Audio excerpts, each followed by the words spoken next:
Pernah nggak kamu membayangkan sesuatu yang belum terjadi, tapi kamu sudah takut duluan? Pernah tiba-tiba cemas hanya karena sebuah pesan yang belum kamu buka? Atau kamu memikirkan masa depan begitu jauh, sampai kamu lupa menikmati hari ini?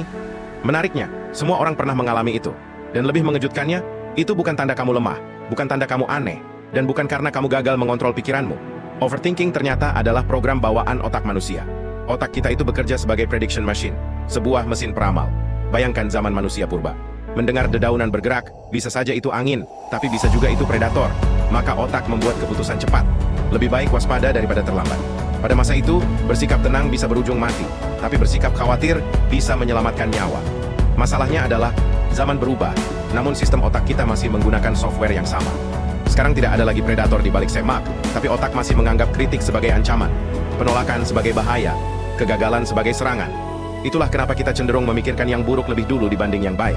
Dalam psikologi, ini disebut negativity bias. Otak memberi perhatian lebih besar pada kemungkinan buruk daripada kenyataan baik.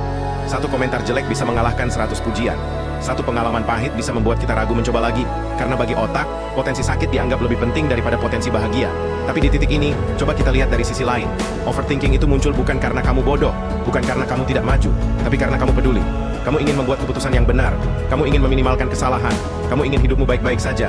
Jadi overthinking itu sebenarnya alarm, bukan musuh. Hanya saja alarm itu kadang berbunyi terlalu keras. Kabar baiknya, kalau otak kita bisa menciptakan kecemasan, otak yang sama juga bisa menciptakan ketenangan. Kita hanya perlu mengambil alih kemudi. Saat pikiranmu mulai sibuk berputar-putar, coba tanyakan pelan-pelan. Apa buktinya ini pasti terjadi? Karena pikiran bukan fakta, pikiran hanyalah kemungkinan. Kedua, gerakan tubuhmu. Pikiran itu seperti roda yang berputar terus, dan kadang satu langkah kecil, satu tarikan napas dalam, satu aktivitas sederhana, cukup untuk memutus alurnya. Ketiga, tulis isi kepalamu di kertas. Saat kamu melihat bentuk tulisan, pikiran itu berubah bentuk. Dari monster menjadi kalimat, dari ancaman menjadi tulisan, dari sesuatu yang tak terlihat menjadi sesuatu yang bisa kamu hadapi. Dan yang terakhir, berikan batas waktu untuk berpikir. Mengkhawatirkan sesuatu selamanya tidak membuat hasilnya berubah. Kadang kamu hanya perlu berkata pada dirimu sendiri, aku pikirkan ini cukup hari ini. Setelah itu, aku pilih untuk melangkah. Kamu tidak harus mengontrol semua pikiranmu. Kamu hanya perlu memilih mana yang layak kamu dengarkan.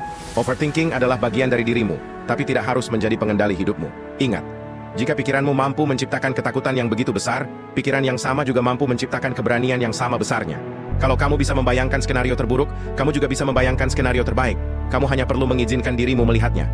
Dan kalau kamu merasa video ini bermanfaat, jangan lupa like video ini sebagai bentuk dukunganmu. Share ke teman-temanmu yang mungkin diam-diam sedang berjuang dengan overthinking. Dan subscribe channel ini agar kamu tidak ketinggalan fakta psikologi menarik lainnya. Sampai bertemu di video berikutnya. Tetap melangkah, tetap berpikir jernih, dan tetap percaya bahwa kamu bisa.